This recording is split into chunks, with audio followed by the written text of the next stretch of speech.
in reading through again some of the criteria that you lay out in terms of investments, lots of talk about the product, lots of talk about how you prefer technical founders, which is interesting. I want to talk about that in a second. But very little talk about the business. Right.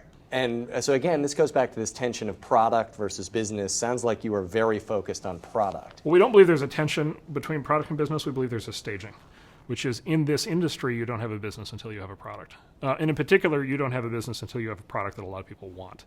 We have this concept, we use the term product market fit, which is basically you have a product that the market wants and you can tell because the market's pulling the product. And until you have that, time spent building the business around the product is pointless because it's not going to go anywhere. Like best case, it's going to be a zombie. There's a lot of companies are in the valley. There's a lot of companies in the valley and elsewhere that are, 25, 50, 75 people. They've got a product. Nobody really wants it. They sell a few every quarter and they kind of eke out a living and they go on for year after year after year after year after year and they never get anywhere. They never go public. They never get bought. And people just basically collect salaries.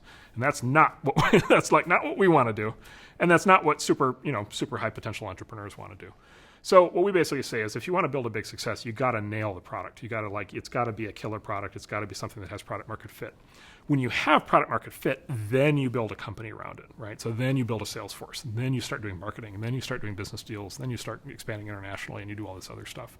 And it's at that point where you start to apply a lot of capital, and you build a big board, and you start hiring executives and doing all this stuff. But a full executive team with a sales force and all that stuff before you have the killer product is a complete waste of time. And every time technology goes through a downturn, like it's going through now, you get people in the press saying, well, obviously venture capitalists became idiots because they stopped investing in businesses, they're just investing in products. Right. Now we're back to serious business again, where you start businesses. Right. And again, it sounds like you think that's putting the cart ahead of the horse. In the technology industry. Now, other industries may be different. Retail might be different, or consumer packaged goods might be different, or sports might be, other industries are different. In tech, if you don't have a new and compelling and differentiated product that HP doesn't have, and IBM doesn't have, and Oracle doesn't have, and Microsoft doesn't have, there's no point. There's absolutely no point in doing it. You might as well not even be doing it. And how much at the outset do you have to know about what the business is going to look like? When you founded Netscape, you had very clear ideas of what you thought it would look like. So you don't always know for sure, but I think there's a myth running around. I actually think some of this has been sort of Facebook and Twitter reaction. I think there's a myth running around that there are these sort of kids running around out here and they sort of start these companies and they do this product and they don't have the slightest clue how they're going to make money. I generally do not find that to be true.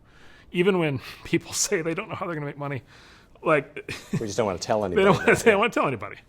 And in practice for a lot of these things, in my view, you have to think about it. You have to know that you're ending up in some destination at some point.